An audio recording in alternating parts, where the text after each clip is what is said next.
Assalamualaikum warahmatullahi wabarakatuh. Bismillahirrahmanirrahim.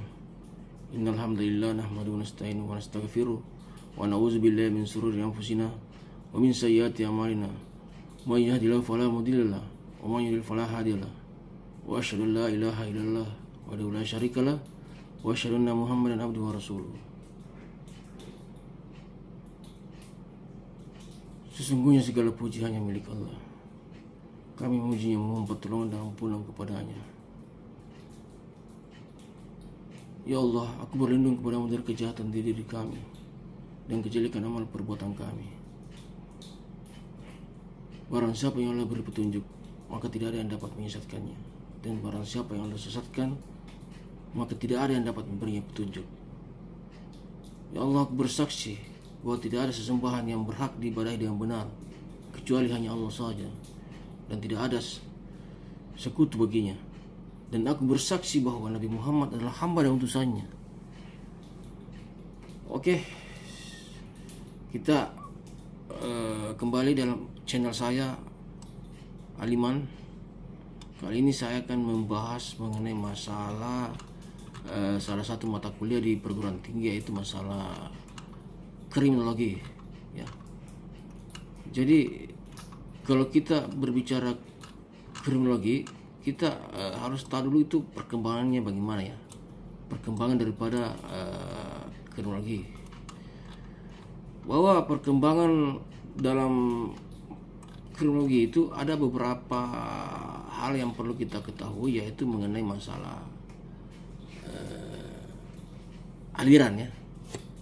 Jadi ada beberapa masa aliran yang menjelaskan tentang kriminologi.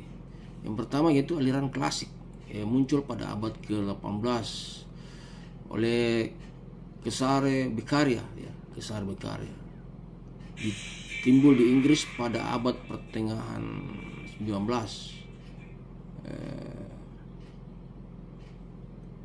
dengan doktrin of free will-nya berdasarkan pada filsafat hedonistis yang dapat memberikan atau memandang bahwa manusia mempunyai kebebasan memilih perbuatan yang dapat memberikan kebahagiaan bagi dirinya dan menghindari perbuatan-perbuatan yang akan memberikan kesusahan atau penderitaan bagi dirinya. Jadi pada dasarnya Cesare Beccaria ini menerapkan doktrin ini sebagai doktrin dalam psikologi. Jadi menurut Beccaria, setiap orang yang melanggar hukum telah memperhitungkan rasa sakit yang diperoleh dari perbuatan tersebut, ya. Dalam bahasa Inggrisnya, that the act which I do is the act which I think will give me most pleasure, ya. Cesare Beccaria ini mulai 1738 sampai berakhir 1798, ya. Jadi Cesare Beccaria ini salah satu penentang yang dilakukan oleh pengadilan pada saat itu, yang dalam hal ini melakukan kesenang-wenangan, ya, kesenang-wenangan. Jadi beliau mengkritik, Cesare Beccaria ini mengkritik yang intinya bahwa terhadap hukum pidana, ya, hukum pidana dan hukum acara pidana dan sistem penghukumannya. Jadi aliran ini dikenal dengan aliran kriminologi klasik yang berkembang di Inggris dan negara Amerika. Dasar dari aliran ini adalah hedonistik psikologi yang mempergunakan metodenya adalah tulis-menulis atau alm child. Jadi psikologi yang menjadi dasar aliran ini adalah sifat individualistis, intelektualistis serta voluntarisitis, ya. Jadi landasan aliran dari kriminologi ini adalah aliran kriminologi klasik ini adalah bahwa setiap individu itu dilahirkan bebas dengan kehendak bebas, free will, ya, untuk menentukan pilihannya sendiri. Individu memiliki hak asasi, diantaranya hak untuk hidup, kebebasan untuk memiliki harta kekayaan. Jadi pemerintah dibentuk untuk melindungi hak-hak tersebut dan muncul sebagai perjanjian sosial antara yang diperintah dan yang memerintah. Setiap warga negara hanya menyerahkan sebagian haknya kepada negara sepanjang diperlukan oleh negara untuk mengatur masyarakat demi kepentingan sebagian besar masyarakat. Kejahatan merupakan pelanggaran perjanjian sosial dan karena itu dikatakan sebagai kejahatan moral. Jadi ciri-ciri daripada aliran klasik ini yaitu pertama ada 7 ciri-cirinya. Yang pertama itu manusia dilahirkan dengan kehendak bebas, free will untuk menentukan pilihannya sendiri.